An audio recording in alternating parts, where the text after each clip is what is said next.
धन बाबा नंद सिंह जी महाराज। जन्म कथा। बाबा नंद सिंह जी की वचन न मानने की सजा। सतु सागर परी उतरिए। जिज्ञासु ने संतों से प्रार्थना की, जी कृपा करो, भव सागर से पार लगा दो। तो निरंकार ने आकाशवाणी की, जे को बचन कमावे संतन का। कहा कि अगर भव सागर से निकलना है तो संतों के वचन मान लो। तो तुरंत संतों ने कहा, सो गुर प्रसादी तरिए। संतों ने अपनी बड़ाई नहीं ली, गुरु को बढ़ाई दी कि गुरु को कृपा से निरंकार ने संतों को बढ़ाई दी। संतों ने निरंकार की प्रशंसा की, पर कुल मिलाकर परिणाम यह निकलता है कि संतों के वचन मानकर ही भला होना है। डॉक्टर चाहे कितना मिलाप वाला हो, अपना हो, पर अगर कोई डॉक्टर की दी हुई दवाई नहीं खाएगा तो ठीक कैसे होगा। इसी तरह संतों के चाहे कितने भी नज़दीकी क्यों ना हो, कितने ही माथे टेकते हो, पर अगर संतों का वचन कोई ना माने तो भला कैसे होगा। जिन्होंने वचन माने उनको कितना ही सुख प्राप्त हुआ, पर जिन्होंने नहीं माने उनको इसकी सजा भी मिली। धन बाबा नंद सिंह जी नानकसर कलेरी विराजमान है। आज पूर्णमासी है, बेअंत संगत जुड़ी है। अगले दिन सब संगतों को छुट्टी दे दी। कुछ संगतों को जिनको सरकारी छुट्टी थी वे रह गई। सरदार दलीप सिंह लाहौर से सारा परिवार दर्शन करने के लिए आया था। पूर्णमासी के पश्चात भी छुट्टियों के कारण रहने का प्रोग्राम बना लिया। डेरे के बाहर एक तपोती में रिहायश रखी हुई है।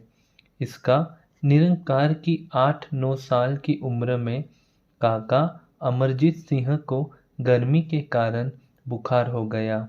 दवाई का कोई प्रबंध न हो सका और गर्मी बहुत थी, इसी कारण बुखार ज़्यादा बढ़ गया। एक सेवादार को विनती की, जी अगर अंदर से बर्फ मिल जाए तो सिर पर बर्फ रख कर दोपहर काट लेंगे। शाम डॉक्टर से जगराओ जाकर दवाई ले आएंगे। सेवादार ने अंदर विनती की, हुजूर ने बर्फ सेवादार द्वारा भेज दी। अंतर्यामी बाबा जी कुछ समय के पश्चात आप ही धीरे धीरे तंबू में आ गए।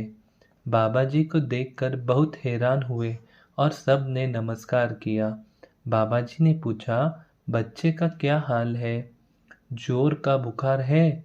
हजूर ने वचन किया, संदल का शरब बर्फ डॉक्टर संदल का शरब बर्फ डालकर चमचा चमचा इसको पिलाओ, ठीक हो जाएगा। इसको डॉक्टर के पास ले जाना। देसी अंग्रेजी दवाई जो इसको लग जाए वही लेनी। आगे सरदार दलीप सिंह ने सदवचन किया। बाबा जी 2-4 मिनट बैठकर अपने आसन पर चल गए। शाम को दीवान में बाबा जी अपने आसन पर बैठे थे।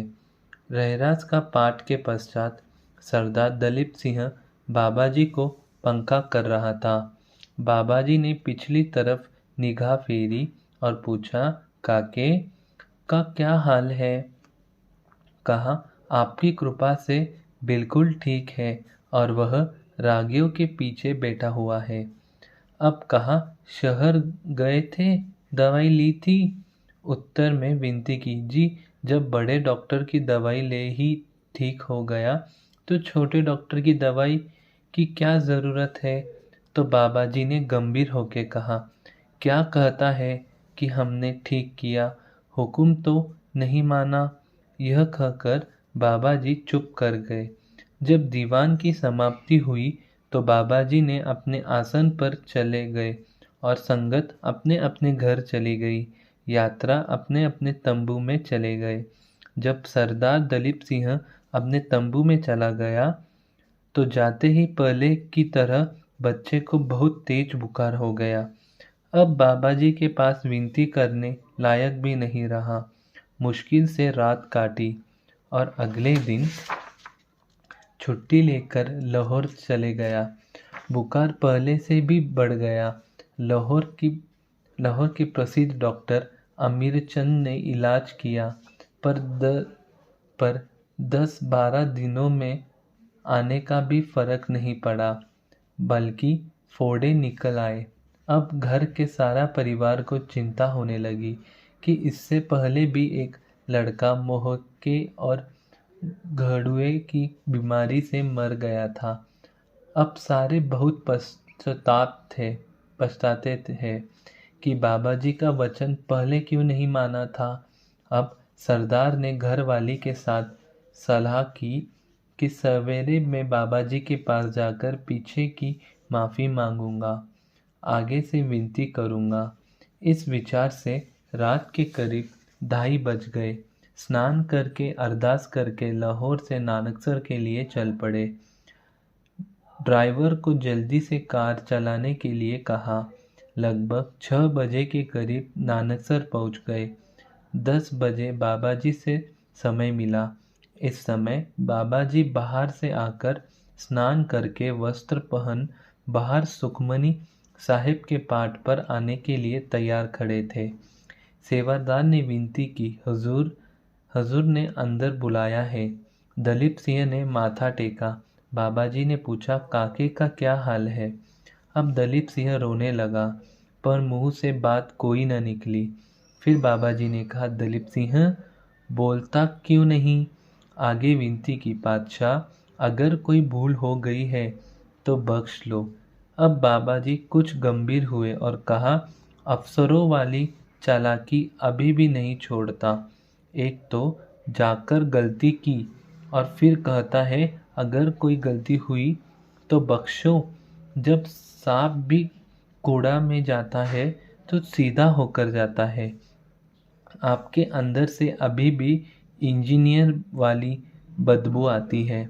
एक तो डॉक्टर के पास नहीं गया, वचन नहीं माना, दूसरा कहता है अगर भूल हो गई है तो बख्शो।